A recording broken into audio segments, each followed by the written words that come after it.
Hello दोस्तों। तो कैसे हैं आप सभी लोग। Welcome back to my YouTube channel that is of patho for me.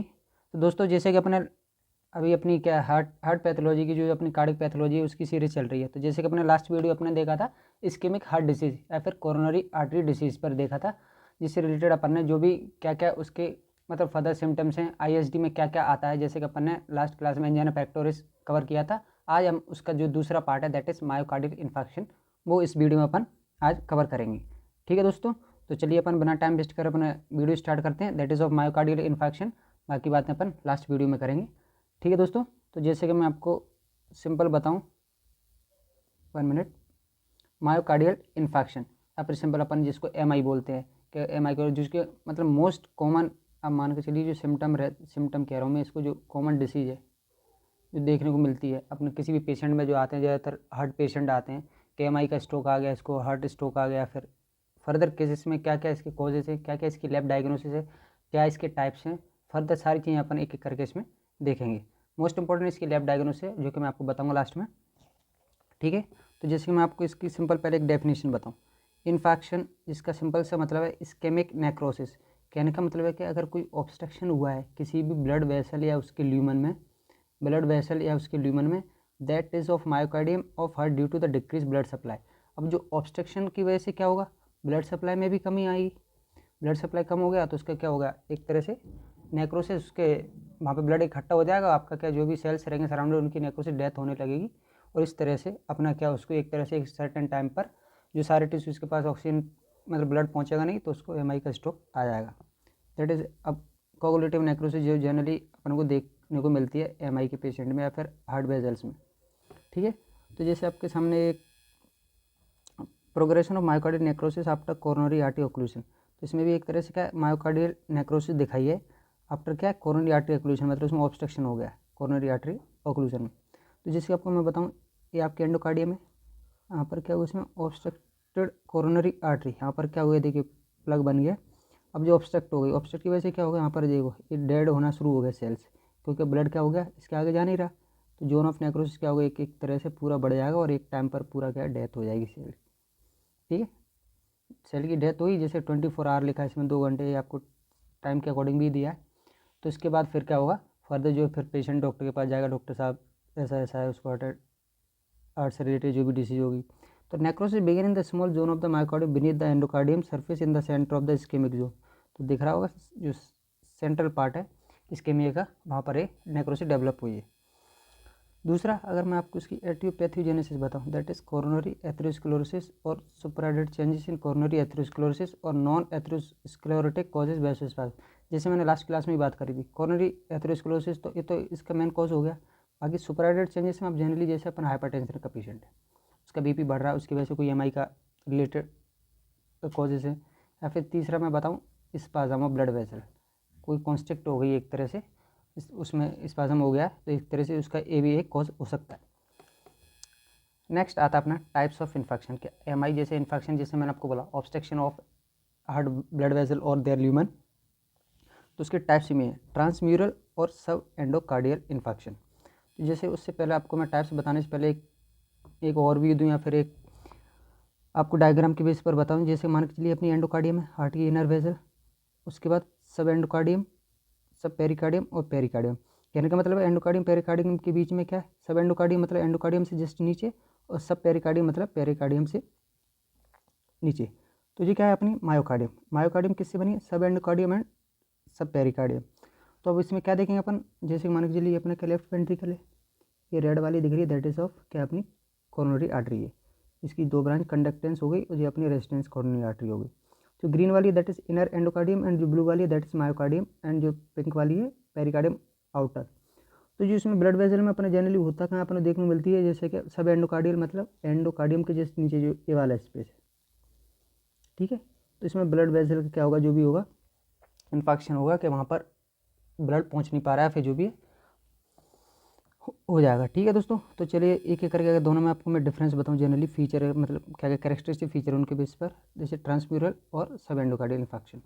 तो सिंपल डेफिनेशन में आपको सिंपल बताऊं तो क्या, फुल थिकनेस एंड सॉलिड, जिसकी वॉल क्या हो जाएगी, थिक हो जाएगी और सॉलिड हो जाएगी। यहाँ पर इनर 3/2 पैची, कहने का मतलब है अंदर की हाफ सब एंडोकार्डियल जो है अपनी, इसका मान के चलिए इतना पोर्शन क्या होगा इसका पैची हो गया, तो पैचेस टाइप फॉर्मेशन हो गई। ठीक है, फ्रिक्वेंसी क्या है, मोस्ट फ्रिक्वेंट है, मतलब 95% केसेस में ऐसा ही है, और लेस फ्रिक्वेंट है। डिस्ट्रीब्यूशन देखें तो specific area of coronary supply यहाँ पर सर्कमफेरेंशियल मतलब बाहर बाहर रहेगी एकदम पेरीफेरी पे। पैथोजेनेसिस तो more than 75% coronary stenosis causes हैं इसके, यहाँ पर हाइपोपरफ्यूजन और मायोकार्डियम। कहने का मतलब परफ्यूजन एक तरह से वही कॉन्स्ट्रक्शन या ब्लॉकेज हो जाता है, उसी को बोलते हैं। यहाँ पर मैं सिंपल से बताऊँ, reduce amount of blood flow का कम हो जाना। ठीक है, कोरोनरी थ्रोम्बोसिस में बताऊँ कॉमन है, यहाँ पर रेयर देखने को मिलेगी। एपिकार्डाइटिस यहाँ पर कॉमन है, यहाँ पर रेयर देखने को मिलेगी, तो आपके या फिर होगी नहीं। ठीक है, तो ये दोनों में डिफरेंस आपसे एग्जाम में पूछते हैं, तो आप एक करके इस चीज़ को देख लीजिए ऑन द बेसिस ऑफ इसकी लेयर्स, जो भी अपनी पेरिकार्डियम एंडोकार्डियम जो वॉल्स हैं अपनी किसकी, हार्ट की। ठीक है, तो जैसे कि इसमें आपको सिंपल डायग्राम देखना है कि क्या distribution of myocardial scheme and necrosis correlated with the location nature of decrease perfusion. वो जैसे ब्लड फ्लड सप्लाई की बेसिस पर, राइट वेंट्रिकल की बेसिस पर ये ट्रांसम्यूरल इन्फेक्शन, और नॉन ट्रांसम्यूरल मतलब वही सब एंडोकार्डियल। ठीक है, तो जैसे आप देखते जा रहे हैं ग्लोबल हाइपोटेंशन की वजह से पूरा हो गया, एक स्मॉल इंट्राम्यूरल वेजल हो गया। तो इसमें सिंपल आपको देखना है, इसमें ऐसा कुछ ना इसको बनाना ना इसको ऐसा आप पढ़ना है, लेकिन हो क्या रहा है आपको ये समझ में आ रहा हो। जो आपको जो ब्लैकिश दिख रहा है that is of permanent occlusion. इतने रीजियम हो गया, यहाँ पर इतना हो गया, ये ऊपर हो गया, अलग अलग रीजन के बेस पर बताया।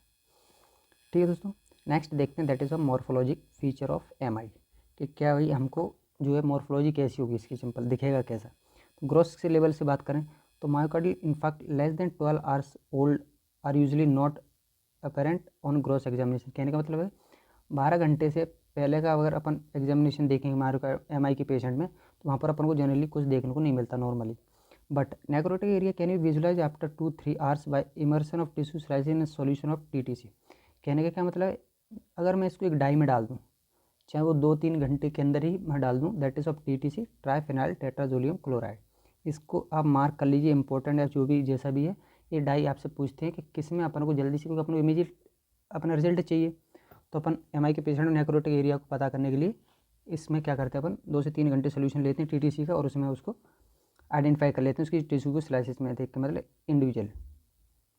तो जैसे नॉन इन्फार्क्ट मायोकार्डियम और इन्फार्क्ट एरिया, तो नॉन इन्फार्क्ट में क्या देखेंगे, जैसे TTC impart brick red colour, मतलब जो ईंट का कलर होता है जनरली रेड कलर का, to it where they dehydrogenase enzyme are preserve. यहाँ पर डी हाइड्रोजनस जो एंजाइम रहता है वहाँ पर क्या होता है, वो एक्यूमुलेट हो जाता है, प्रिजर्व हो जाता है, जिसकी वजह से वो क्या दिखता है, ब्रिक रेड कलर। लेकिन जो इन्फैक्ट एरिया अपीयर एज अनस्टेंड पेल जोन, वहाँ पर कोई कलर नहीं होगा, आपको कलरलेस जनरली आएगा। लेकिन जो अपना ऊपर ब्रिक रेड था that is due to TTC, वहाँ पर आपको कलर देखने को मिलेगा।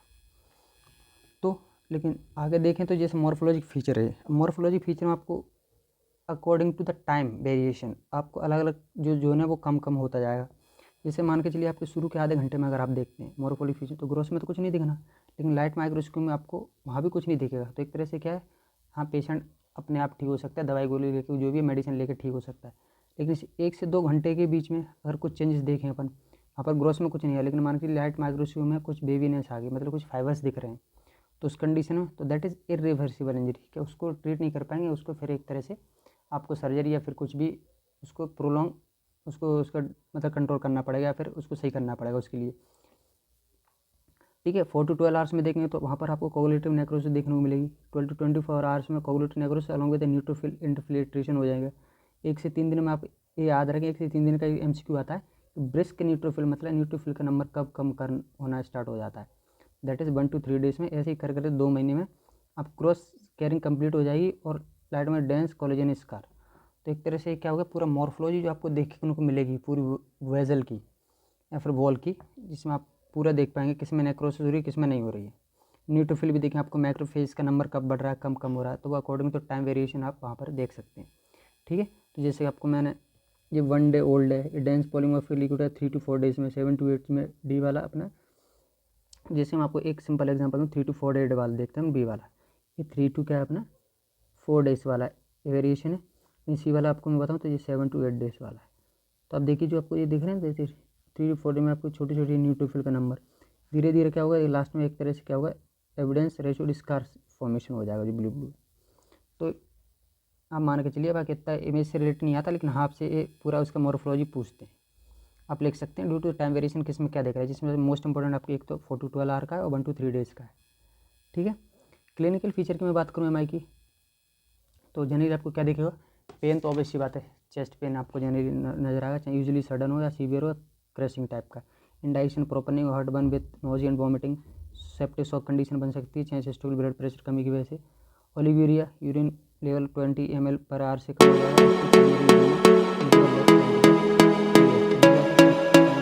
फीचर जो अपने एमआई के पेशेंट में देखने को मिलेंगे।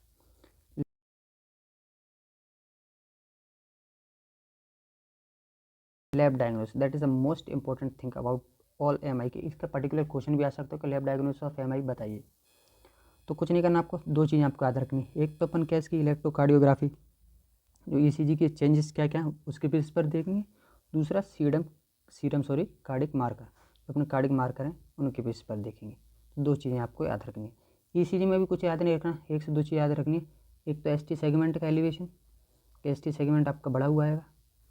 टी वेव इन्वर्जन, मतलब टी वेव का एकदम डाउनफॉल ज़्यादा आएगा। डीप क्यू वेव, जो आपको क्यू वेव दिख रही है ना, QRS, इसका क्या हो जाएगा, एकदम बहुत लंबी बड़ी आ जाएगी इस टाइप की। ठीक है, तो कुछ नहीं आपको लिखना है वहाँ पर, सिर्फ इसी एग्जामिनेशन को क्या क्या मिलेगा, ST elevation, T wave inversion और डीप क्यू वेव। वहीं कार्डिक मार्कर की मैं बात करूँ तो cardiac marker are intracellular enzyme that leak out of dead necrotic cells. जो अपने नेक्रोसिस हुई है उसमें जो सेल्स हैं जो उनकी डेथ हो चुकी है, वहाँ से अपने कार्डिक मार्कर रिलीज होंगे। जैसे कि पहला creatine phosphokinase, lactic dehydrogenase, cardiac specific troponins and the myoglobin. Myoglobin की पहली बात कि सबसे पहला कार्डिक मार्कर है, फर्स्ट आपका याद रखना पहला, और मोस्ट क्या है, सेंसिटिव भी है, मोस्ट सेंसिटिव बोलो। ठीक है, लेकिन आपसे पूछा जाए मोस्ट स्पेसिफिक कौन सा है, तो दैट इज मोस्ट स्पेसिफिक कौन है, अपना कार्डिक स्पेसिफिक ट्रोपोनिन।